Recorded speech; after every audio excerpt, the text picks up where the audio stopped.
He as Adam, us as Eve.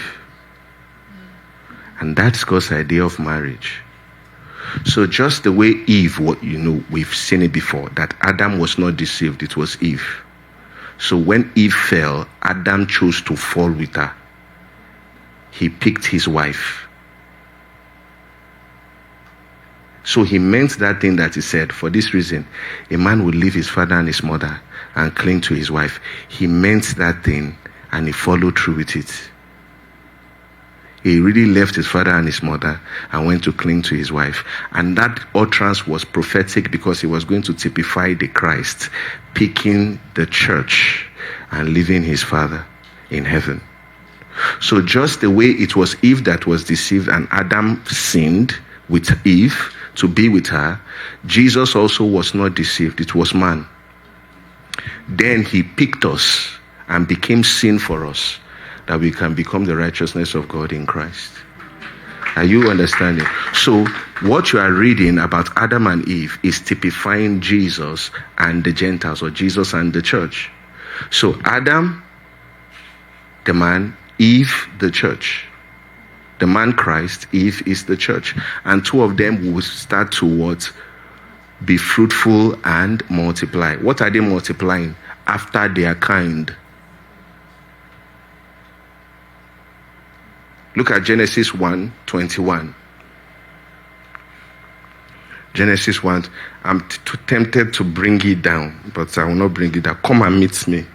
Yeah, I'm tempted, no, but I won't bring it. I will not look at your face. So God created, let's read in concert. 1, 2, go.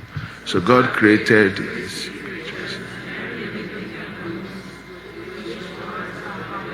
according to their kind.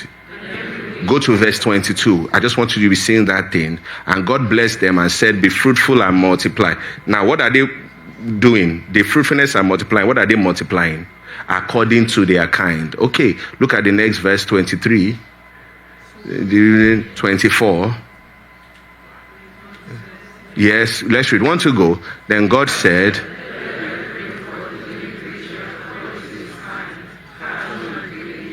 so cattle according to their kind, sea animals according to their kind. So what is man's kind? The image of God. Let us make man. So if you are going to be fruitful and multiply, what are you being fruitful and multiplying? The image of God. And that image is not a child. That image is Christ. So God saying be fruitful and multiply is saying preach my gospel. Multiply me. Be fruitful by preaching my message. So the first and primary reason for marriage is evangelism. Listen, look here. If you don't marry an evangelist, you are in a wrong marriage. Finish. And I'm not talking about evangelism as an office. I'm talking about evangelism as your posture as a believer towards the gospel. So when some people come and start asking me funny questions, like I'm in love with somebody that is not a believer, he can't preach. What are you asking me?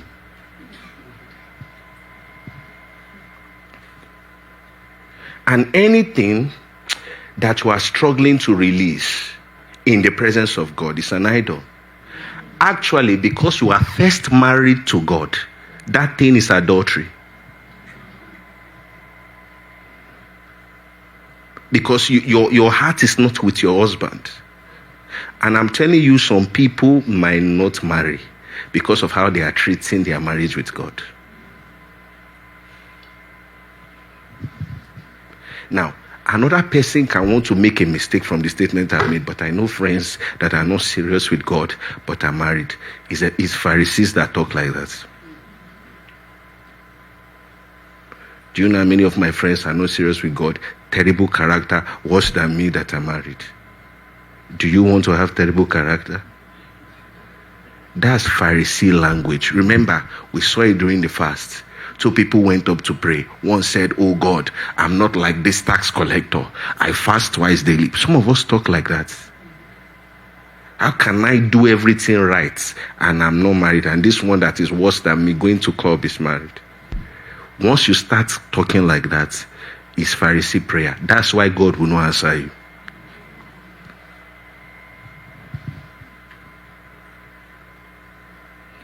And if you understand what I'm saying, you will get that that person is not in the marriage that God designed. That's not the one you want. That's not the one you want.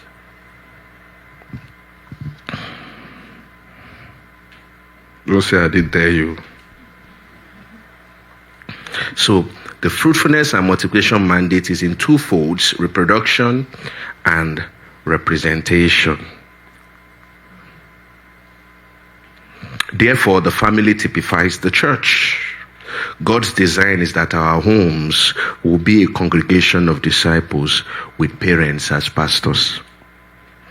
Genesis 18 verse 19, it says, "For I have known him in order that he may command his children and his household after me, that they may keep the way of the Lord." So Abraham was chosen not just for personal faith, but for household leadership. Household leadership. Deuteronomy 4 verse 9. It says, "Only take heed to yourself and diligently keep yourself, lest you forget the things your eyes have seen, and lest they depart from your heart all the days of your life, and teach them to your children and your grandchildren." Deuteronomy 6 verse 6. "And these words which I command you today shall be in your heart. You shall teach them diligently to your children, and you shall speak to them when you sit in your house, when you walk by the way, when you lie down, and when you rise up." Exodus 12:26. Exodus 12 verse 26. "And it shall be when your children say to you, What do you mean by this service? That you shall say, It is the Passover sacrifice of the Lord, who passed over the houses of the children of Israel in Egypt." Psalm 145 verse 4. Psalm 145 verse 4. "One generation shall praise your works to another, and shall declare your mighty acts." Ephesians 6 verse 4. Ephesians 6 verse 4. "And you fathers, do not provoke your children to wrath, but bring them up in the training and admonition of the Lord." So God expects that a family is, first of all, a church. If you are planning to get married, you should be planning for ministry. Write it down. Never forget that. This generation will like sensual message too much. Listen to the will of God for your life. If you are planning to get married, you are planning for ministry. God is giving you members, and He is trusting that even if they came with coconut head. Look, listen. Don't yet laugh. You will laugh when we close. Not now. Even if they came with coconut head because of this sinful nature, God weighed you and said you are the best person to disciple them. What that means is that that child will be lacking an essential component of their Christian walk if you are not responsible. Because in God's mind, even your pastor is not good enough. Even your own pastor is not good enough to pastor your child. God picked you because you are the best for the job. That child's pastor is you. And once you relegate that component, you have made that child miss a huge blessing that God gave them because you are irresponsible. Most of us here talk about praying fathers and praying mothers, mostly praying mothers, but you are not one. The way you are running your life, your children can kneel and say, "God, remember my mother's prayer." They will be praying for you. You are a Netflix mom. The mental picture you have of your child is how you will dress them up. You don't know the meaning of justification, and you are praying for marriage. You cannot sit down with the Bible and make a defense for righteousness. You don't know it. This month I want to get you ready. No time for laughing. You don't know it. So in God's eyes, you are praying for what you have not become. I want to give you, but not this you. It's not like this. What are the tenets of Christianity? The fundamentals of faith? You don't know it. Okay, somebody wants to convince God that they are disciplined enough to take care of a child. You don't have prayer life. So, what God is hearing is that you will curse him because of the blessing. This is what I mean. When God gave Adam Eve and he fell, what did he say? It's the woman you gave me. You don't have prayer life now. You now have child. When God says, why are you not praying? It's the child that you gave me. So God says, since you don't have prayer life, let's work on that first. You see, not every delay is from hellfire. There is a way you'll be running your life. The devil will step aside. That is what he did to the children of Israel in the wilderness. He looked at them, he said, no need. Did you hear anything like the devil talking to this person? He said, look at the way they are going. They will self-destruct. Just leave them.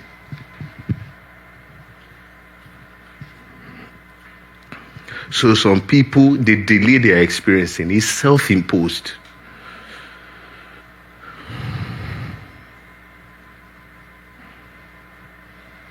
And peradventure, you don't embrace because there is the Ishmael way, there is the Isaac way. Meaning, not everybody married got what God wanted to give them. They went to carry what God didn't give them. And the truth of the matter is that people like that, they will be in their marriage, they will have what is called leanness of soul.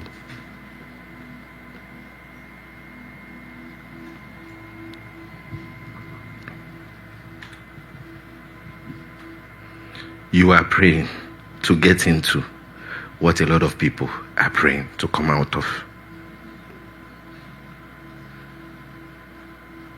Be careful what you pray for.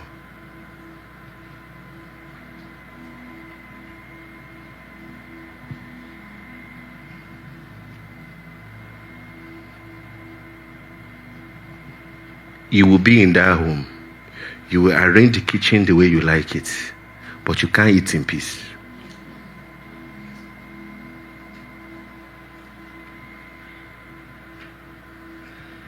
And the reason is because, see, let me tell you something. The way things are going in the church is looking like the world.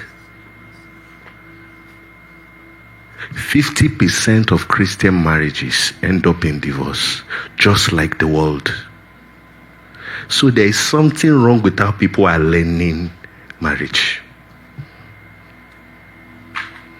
And I think the problem is that every time we want to talk about marriage in church, we put the ladies aside and leave the boys. Because when we make that segregation, the reason is because we know what we want to say is sensualism. It's not Bible.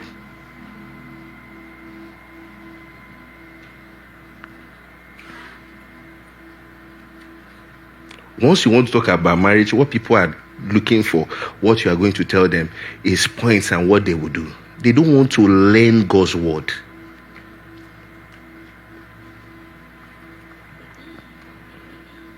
So why did God give us the blessing of family? Because of time, I will just show two. I'll mention the three, but I will just explain two doctrinally. Number one, to teach us how he loves us as his children. So when I have my family, God is teaching me something. You know that marriage is temporary. You are aware now. Somebody said, thank God. Yes, because once you die, you are going to meet your wife as brothers and sisters, and you are not going to have any, don't forget it, you are not going to catch yourself in one corner in heaven. That's not happening. There is no night there. They will catch you. All of you are going to be brothers and sisters and you are all going to be bride to Jesus. So if marriage is a temporary thing, then it fits for Galatians 3, just like the law that says the law is a schoolmaster to bring us to Christ. So anything temporary is a schoolmaster that is supposed to bring us to Christ. So God gave us marriage to learn about Christ. So my marriage is not God's will if I'm not learning Christ.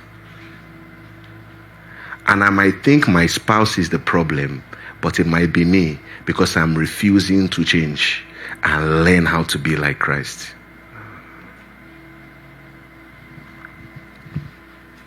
So why did God give us family? Number one, to teach us how he loves us as his children. So when I have my children, the way I don't try to love them, the way they don't earn love, is the way I don't earn God's love.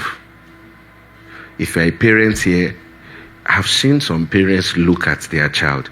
I mean no offense, but I get it too. And they say, isn't he just cute? I'm like, this child. I mean, if you think they are cute, go off. This head is not looking good.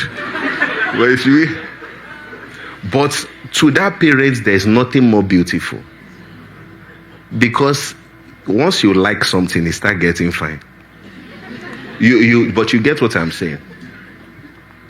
That's the rationale behind God saying you are wonderfully and fearfully made. See your nose now.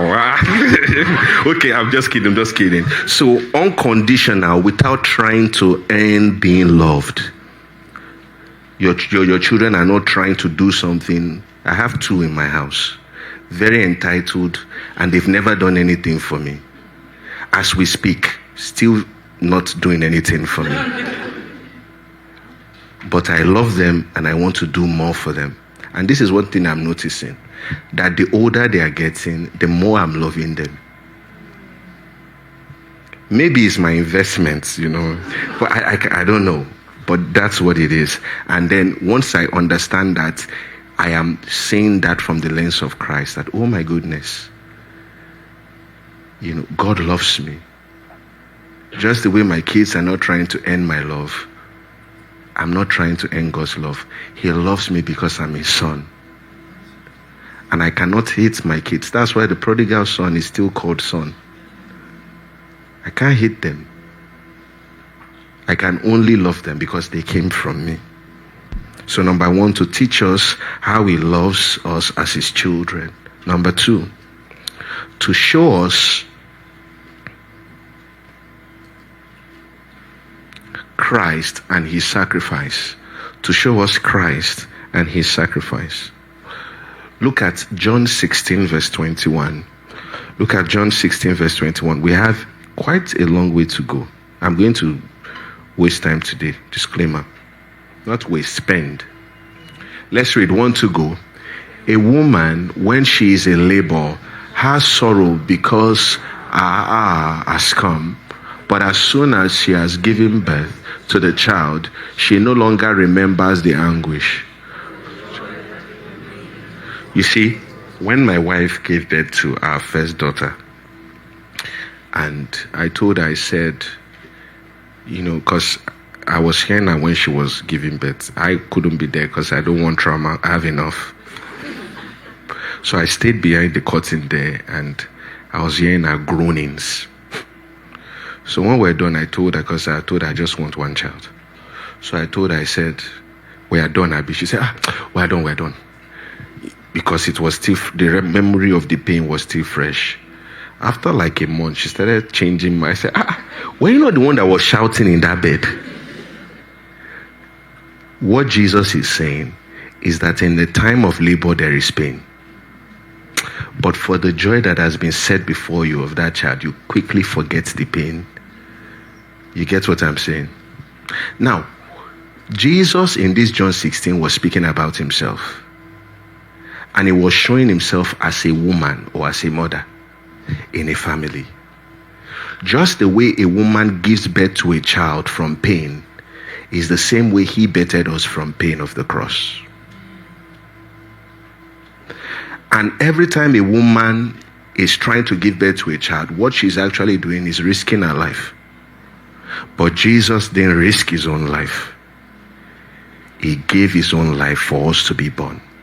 So when he says, for the joy that a human being has been born into the world, he's saying, for the joy of the new creation to be born into the family of God. So in Christ, we find the mother.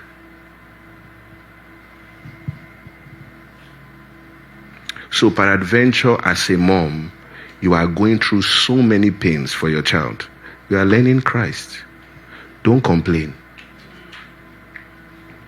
The sacrifices I'm putting on myself for this family is too much. Well, every time you remember, switch into thanksgiving, because you are being reminded of what Christ went through for you. So a woman sheds blood. Are we together? To bring life into the world. A father also provides seed that comes from shed blood to protect the covenant. That's what they call circumcision. So God expects a woman to shed blood in childbirth. God expects a man to shed blood for what will cause birth. Okay. That's why circumcision was given to men and not women. Genesis 17:10-15.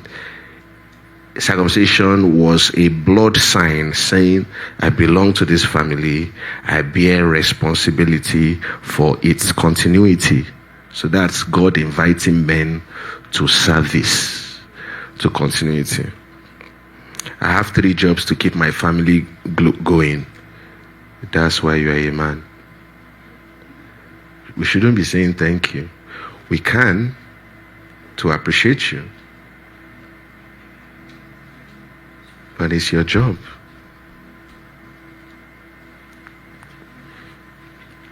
Jesus fulfills this in a far greater way. In Luke 22 verse 10, your blood, the only blood you brought is circumcision blood. His own blood is the blood of the new covenant,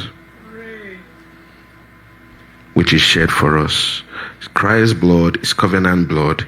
It did not only birth life, it is covenant that keeps us in that life. He is both the mother who travailed and the father who seals the covenant with his blood to better people and secure them.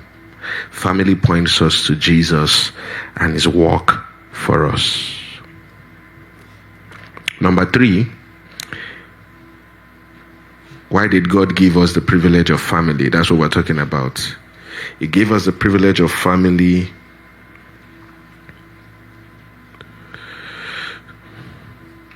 to not just be children, but also be parents like him, helping us to see things from his perspective. That is, to provide for another. When we gave birth to our kids, that was when I understood why many of my prayers were not answered. Because they be asking for weird things that are not good for them. So I now understood that no, it's not rejection. No, it's protection. And as a parent, that's one word you will throw around a lot. No, not now. Wait. Keep quiet. Sit down. So when you hear a no, you understand. Do you get what we're saying?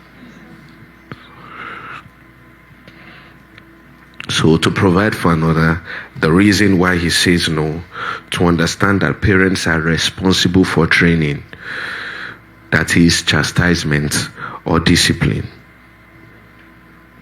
And that's why you see in the Bible, in Exodus 4:22, it says, Israel is my firstborn. So you see God chastising Israel because he's his child. And if you are his child, according to Hebrews 12, you will also be chastised.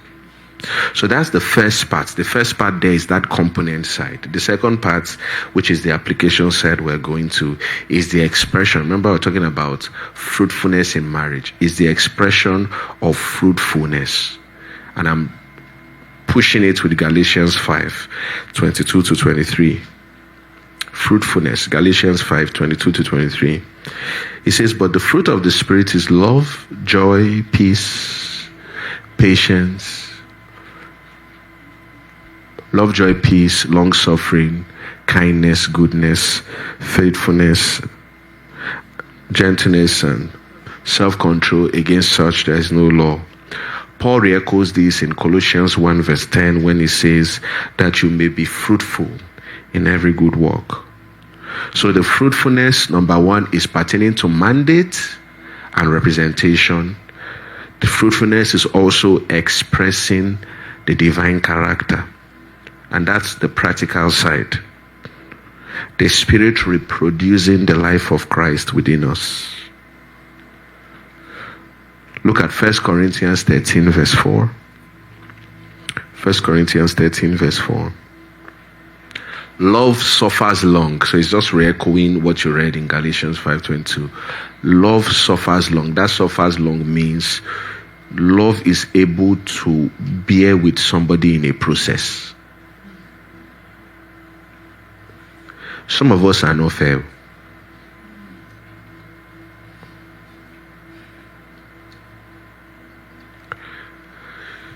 What took you 2 years to understand? You want to tell somebody in 10 minutes and they should change. This person has been like this for 29 years.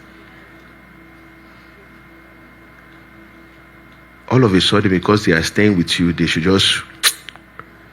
It's not like that.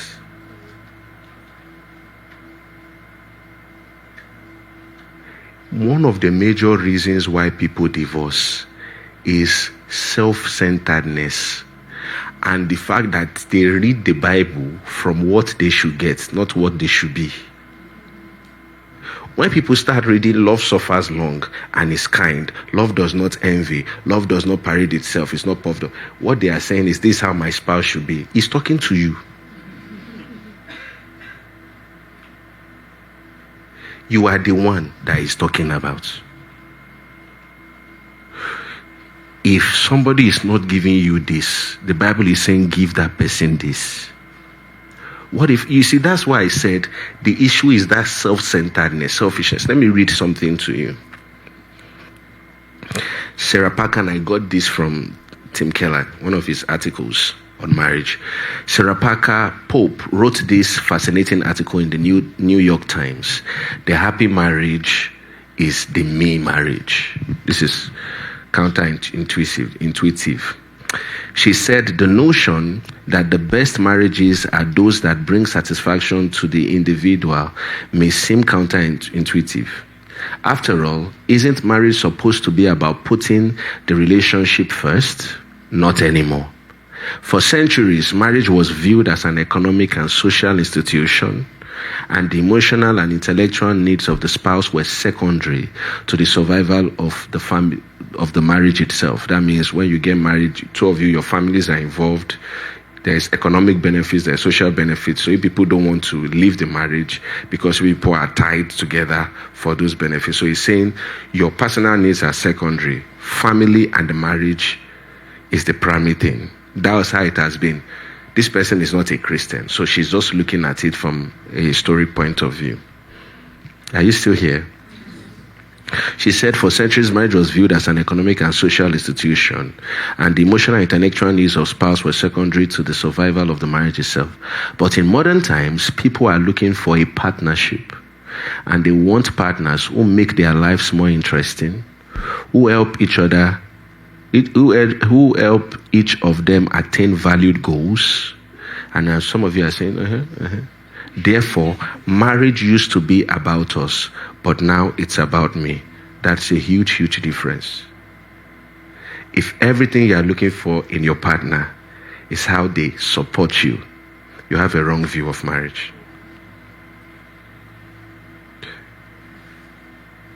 You know that term, what do you want in a spouse? You have to rewire your mind to what do I want to be for my spouse? That thing, what do you bring to the table? You know, we say those nonsense things. That is why there is divorce. Because everybody wants to be happy. Everybody wants somebody that compliments them. There are some people that can't date somebody because of picture. He's shorter than me. That's the voice of foolish reasoning.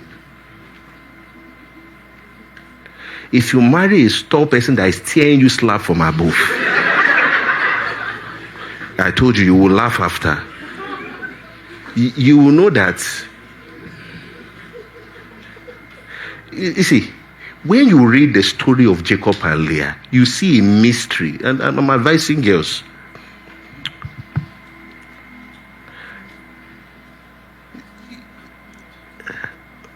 Don't be too much about what you like. The blessing of God is that you find a man that loves you more than you love him. Because look at this. When God said, let men love and let women submit, He touched us in our area of challenge. Because women will struggle with submission, so He touched you with that area of challenge, and men will struggle with love, because men's love is very, very, unstable, attraction. Do you understand what I'm saying? And the love that God is demanding from the man, He now told him, He said, you must be ready to die for her. That kind of love, God is also trying to touch the heart of that man. So when you now find a man that is not trying to love you, that genuinely loves you, but you want to leave him for somebody you love, you are going to struggle. You will be like Leah. You will be fighting for validation. If you like, don't listen. Because, you see, anytime it's February, I'm always angry. Because you will talk, they will not hear word. They will not hear word. If you are not Rachel, no matter how you cook, he will not like you. Listen. His mind is on that person that he loves. So you will keep struggling, keep trying. All the children, she started naming him. My husband will one day love me. It won't be enough, sir. So if you notice you are Rachel in the story, embrace your Jacob. Don't go and be looking for someone that doesn't care for you. You are chatting this person, they did not respond. This other person has chatted you 7 times to say, I don't like his nose. You will soon know.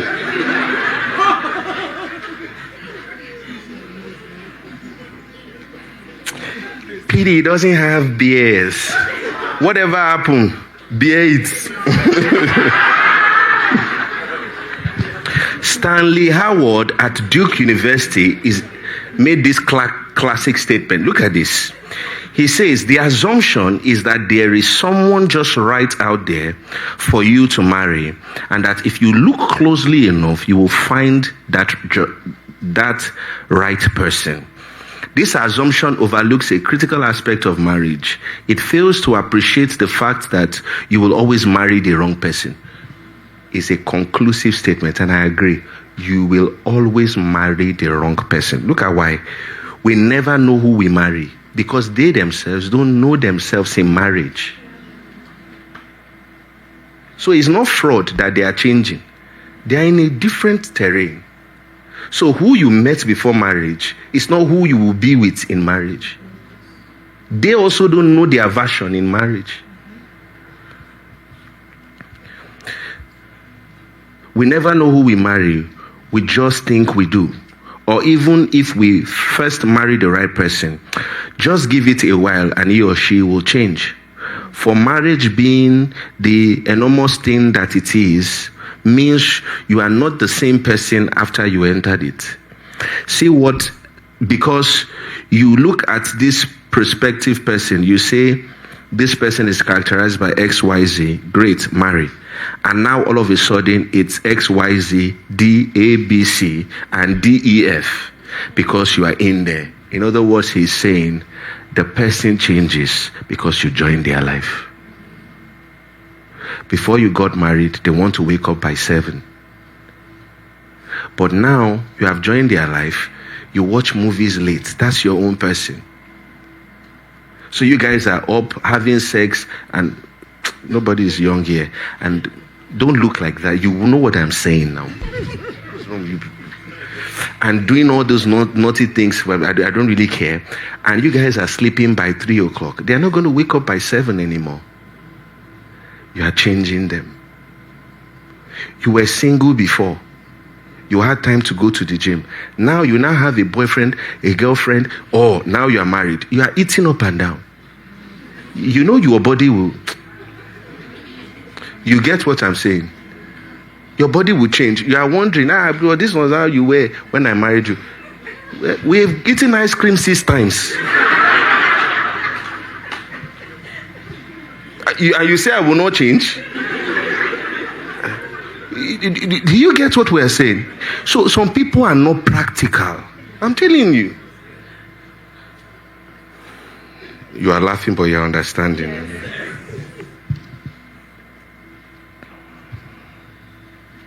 Marriage is so big that the minute you enter it, you change the person. The primary challenge of marriage throughout this course of marriage is learning to love and care for the stranger you often find yourself married to.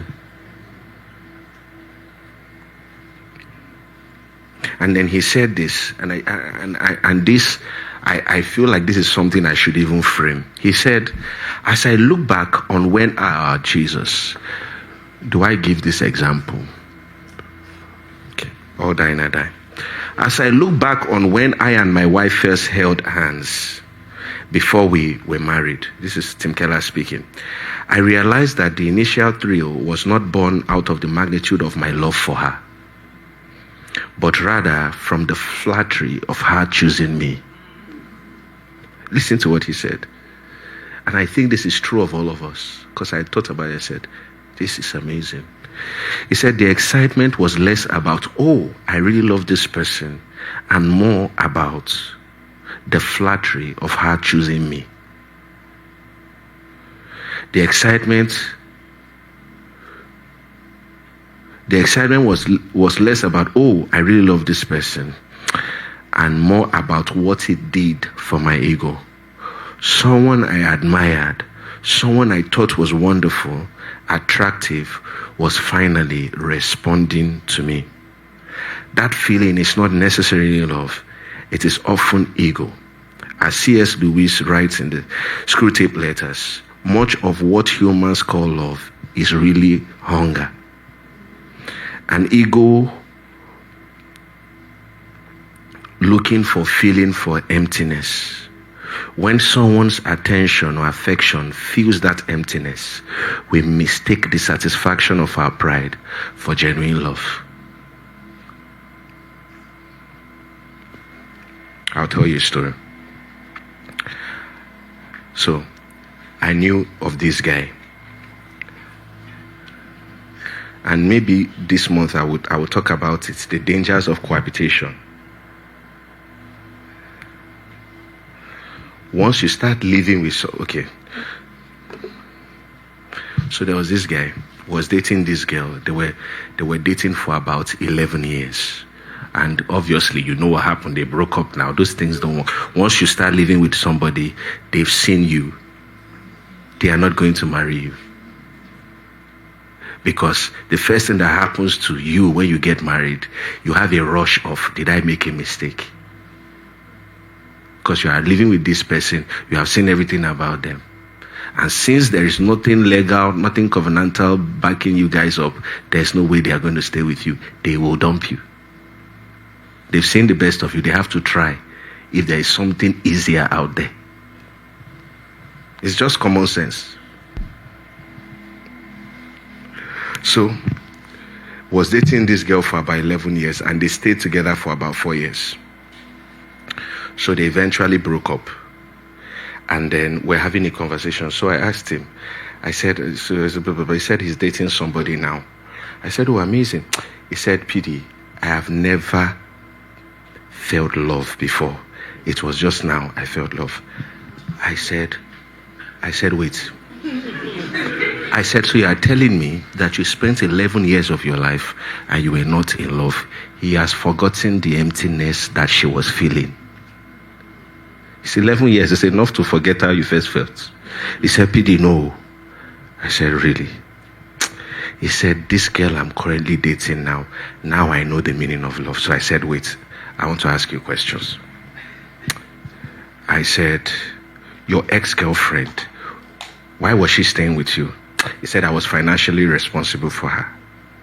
I said, so he said, going to work, I had to give her. At a point she wasn't working, I was the one helping her. I said, I said, okay. So did you feel tired? He said, she was very lazy, blah, blah, blah, blah. Things that married people say. This and that. So I asked him up front. I said, and you guys were having a lot of sex. He said, we are staying together, PD, I can't lie. I said, okay. I said, this new girlfriend, how long have you been together? He said, 4 months. I said, and you feel love? He said, yes. Remember what this man said? He said, it's hunger that they are mistaken for genuine love. I said, have you slept with her? He said, no. Follow me. Have you slept with her? He said, no. I said, is she richer than you? He said, yes. I said, do you feel privileged that she's dating you? He said, absolutely. I said, that's what you feel. It's not love. You are satisfied with the idea that somebody so high like that can stoop so low to be with you. That feeling is fueling your ego. Don't mistake it for love. And listen, I'm telling you, so you will not be a casualty of somebody's ego. Listen, if you put yourself down, they will trample upon you.